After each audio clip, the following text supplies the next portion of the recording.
ఒకరోజు ఒక పాస్టర్ గారు అబ్బాయి వాళ్ళ నాన్నగారి దగ్గరకు వచ్చి చెప్తున్నాడు, నాన్న నేను ఎన్నో పాపాలు చేశాను నాన్న, రోజు చేస్తున్నాను, పాపం చేసి మళ్ళీ ప్రార్థన చేస్తున్నాను, దేవుడు నన్ను క్షమిస్తున్నాడు. నేను పాపం చేసి ప్రార్థన చేయగానే దేవుడు నన్ను, ఇలాంటి యాటిట్యూడ్ మనలో ఉంటుందండి. ప్రార్థన చేయడం పాపం చేయడం, ప్రార్థన చేయడం పాపం చేయడం. వద్దు, ఆ కుర్రాడు కూడా అలానే చేశాడు. రోజు పాపం చేసి చేసి చేసి వచ్చి ప్రార్థన చేస్తున్నాడట. దేవుడు నేను క్షమించను బిడ్డ అంటే మరలా వెళ్తున్నాడు, మరలా పాపం చేస్తున్నాడు.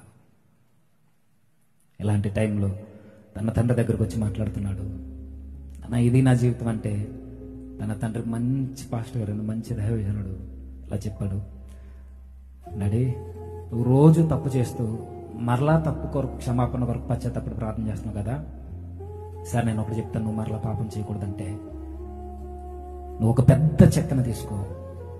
ఆ పెద్ద చెక్కను తీసుకుని, చాలా మంది దైవజనులు చెప్పిందని నేను చెప్తున్నాను, పెద్ద చెక్కను తీసుకుని నువ్వు పాపం చేసిన ప్రతిసారి ఒక మేకుని దాన్ని కొట్టు, గట్టిగా బలంగా కొట్టు, అవతల నుండి యువతలకు వచ్చేలా కొట్టు, పెద్ద మేకులు తీసుకుని. అంటే పాపం చేస్తున్నాడు, మేకు కొడుతున్నాడు, పాపం చేస్తున్నాడు, మేకు కొడుతున్నాడు, పాపం చేస్తున్నాడు, మేకు కొడుతున్నాడు. ఇలా కొట్టి కొట్టి కొడితే కొద్ది రోజులకే ఆ పెద్ద చెక్క అంతా నిండిపోయిందండి, పెద్ద తలుపు లాంటి చెక్క.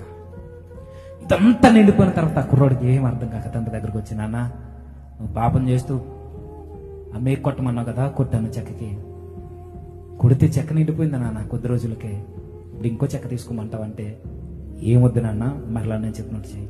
ఇప్పటి వరకు పాపం చేసి మేకు కొట్టావు కదా, ఈసారి ప్రార్థన చేసి క్షమాపణ దొరికింది అన్నప్పుడు ఆ మేకను పీకే అనగానే మరలా స్టార్ట్ చేశాడు. పశ్చాత్తాపడ్డాడు, ప్రార్థన చేస్తున్నాడు, ఏడుస్తున్నాడు ఏడుస్తున్నాడు ఏడుస్తున్నాడు. కుమారుడా నువ్వు క్షమించబడ్డావా అనే ఒక ఆన్సర్, సమాధానం తన జీవితంలోకి వస్తే ఆ మేకను పీకాడు. అలా రోజుల తరబడి రోజు ప్రార్థన చేశాడు. కొద్ది రోజులకి మేకలన్నీ పీకేశాడు.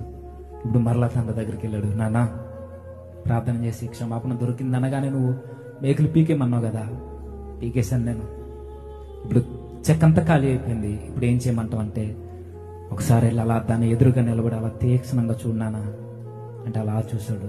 చూసొచ్చి చెప్పాడు, ఏం కనబడ్డాయి, ఏం కనబడ్డాయి నాన్న, నేను కొట్టిన మేకలు పీకేసిన తర్వాత రంధ్రాలు కనబడ్డాయి దాంట్లో, నాకు ఇదే కనబడ్డదన. కానీ అరే నాన్న మన దేవుడు ప్రేమమయుడు, క్షమిస్తాడు, ఆయన కరుణ వాత్సల్యం గలవాడు, ఆయన కృపమయుడు, ఆయన ఎంత ప్రేమించాడో నీకు అర్థం అవ్వాలంటే దాన్నే పట్టు పట్టు చూడు, నీకు అర్థం అవుద్ది. ఒకసారి ఆ చెక్కని చెక్కగా తీసుకోక ఆ చెక్క ప్రాంతంలో ప్రభుని నిలబెట్టు, నీ కొరకు నా కొరకు మరణించిన ప్రభువుని అలా నిలబెట్టి నువ్వు ప్రార్థన చేస్తూ నువ్వు పాపం చేస్తున్న ప్రతిసారి ఒక మేకు ఆ ప్రభు కొడుతున్నాను నువ్వు గుర్తుంచుకో. కొట్టావు, ఎన్ని మేకులు కొట్టావు, దేహమంతా నిలువల్ల మనం చేస్తున్న పాపాలను బట్టి మేకులు కొట్టావు, కొట్టావు కొట్టావు కొట్టావు కొట్టావు కొట్టావు, దేహమంతా మేకులతో నింపేసావు. యువతలు కొడితే అవతలకు వచ్చేలా కొట్టావు కదా. నువ్వు ప్రార్థన చేసావు, దేవుడు నిన్ను క్షమించాడు అన్నాను గుర్తు, మరలా మేకులు పీకేసావు.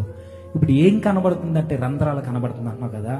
ఒకడు గుర్తుంచుకున్నానా, ఒకరోజు మనం చేసిన పాపాలకే ఆయనకి శిలలు వేసి బిగించేస్తే, ఒకరోజు మనం చేసిన పాపాలకే ఆయన దేహం అంతా మెత్తగా దున్నేస్తే, బీడుబారిన భూమిని దున్నున్నట్టు దున్నేస్తే, ఒకరోజు మనం చేసిన పాపాలకి ఆయన కొట్టిన కొరడా దెబ్బలకి మాంసం పెళ్లి బుక్ను బయటకు వస్తే, ఆ గాయాలు కాదన్నట్టు మరలా నువ్వు గాయాన్ని కొట్టి బయటకు లాగేస్తావు కదా. దేవుడు క్షమించాడు అనట్లేదు, కానీ నువ్వు చేసిన గాయం ఆ చెక్కకి ఎలా అయితే రంధ్రంలో అలా మిగిలిపోయిందో, నువ్వు కొట్టిన ప్రతి మేకు ప్రభు యొక్క దేహానికి అలా మిగిలిపోతుందని నీకు అర్థం కావాలి. ఇది చూసినప్పుడు నీకు అన్నాడు. ఏమర్థమైంది నాకు తెలియదండి.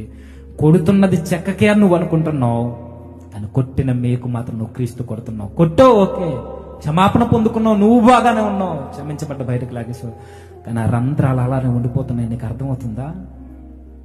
ఆ చెక్కకు కొట్టిన రంధ్రాలు అలానే ఉండిపోయి నీకు కనబడుతుంది కదా. ఆ రంధ్రాలు పడ్డది చెక్క కాదు, ఆ రంధ్రాలు పడ్డది నీ కొరకు నా కొరకు మరణించడానికి వచ్చిన ప్రభువుని మరలా నువ్వు బాహాటంగా చెక్కకేసి కొట్టి ఉంటాయి, మేకేసి కొడుతున్నావు, మరలా పీకుతున్నావు, మరలా కొడుతున్నావు. ఇంకెక్కడ ఖాళీ ఉంది ప్రభుని కొట్టడానికి నీకు? ఆ ఒక్క మాట తన జీవితంలో మార్పును కలిగించింది. మరలా పాపం చేయకుండా ఒక తీర్మానం తీసుకున్నాడు, నేను మరలా నా ప్రభుని బాధ పెట్టినానా, ఇదే నా చివరిది, ఇదే నా మొదటిది, ఇక్కడితో అయిపోయింది. ఒక నిజమైన విశ్వాసకి వైఫల్యమే చివరిది కాదండి. ప్రతి వైఫల్యంలో నుండి ఒక పాఠాన్ని నేర్చుకుంటూ మనం విజయ వైపు అడుగులు వేయాలి. ఆ కుర్రోడే కాదు, మనం కూడా రోజు ప్రభు కొడుతున్నాం, ప్రార్థన చేస్తున్నాం, మేకు బయటకు తీస్తున్నాం. ఆ రంధ్రం అలానే ఉండిపోతుందని నువ్వు చూస్తున్నావా? ఆ గాయం అలానే ఉండిపోతుంది ప్రభువుకి. నువ్వు కొట్టిన ప్రతి మేకు ఆయన కను సన్నల్లో నుండి వెళ్ళిపోతుందని గుర్తించుకో. మరలా చేయొద్దే కాదు. పోయిన దాన్ని స్వతంత్రించుకోవడానికి ప్రభు పాదాల మీద పడి ఏడు. నా వల్ల అవ్వట్లేదు ప్రభు అని. చివరికి ఒక రెఫరెన్స్ చూసి ముగించుకుందాం. చివరికి ఒక రెఫరెన్స్ చూద్దాం. 2 దినవృత్తాంతాల గ్రంథం 7వ అధ్యాయం. దినవృత్తాంతాలు 2వ గ్రంథం 7వ అధ్యాయం 14వ వచనం. 2 దినవృత్తాంతాల గ్రంథం 7వ అధ్యాయం 14వ వచనం. అందరూ బైబిల్ తెరుద్దామండి. నా పేరు పెట్టబడిన నా జనులు తమ్మును తాము తగ్గించుకుని ప్రార్థన చేసి నన్ను వెదకి తమ చెడు మార్గములను విడిచిన ఎడల ఆకాశం నుండి నేను వారి ప్రార్థనను విని వారి పాపమును క్షమించి వారి దేశమును స్వస్థపరచను. ఇది ఒకనాడు ఇశ్రాయేలీయులకు ఇవ్వబడిన వాగ్దానం అయితే ఈ రోజు మనకిస్తున్న వాగ్దానం. నా పేరు పెట్టబడిన క్రైస్తవ బిడ్డలారా, రక్షింపబడిన బిడ్డలారా, రక్షణలో కొనసాగుతున్న బిడ్డలారా, లేదా ఇంకా బాప్తిస్మం తీసుకునే స్వజనులారా, సోదరులారా, మీరు క్రైస్తవులైతే మిమ్మల్ని మీరు తగ్గించుకోండి. ఒకసారి ప్రభు దగ్గరకు వచ్చి ప్రార్థన చేసి వెతుకుతూ మన చెడు మార్గాలు, తప్పిపోయిన మార్గాలన్నీ ప్రభు మీద దగ్గర పెట్టి వాటిని విడిచిన ఎడల ఆకాశం నుండి ప్రభు మన ప్రార్థన విని మనకు జవాబిస్తాడట. మన పాపాలను క్షమించి పోయిన ఆ జీవాన్ని మరలా ఇస్తాడట, స్వస్థపరుస్తాడట.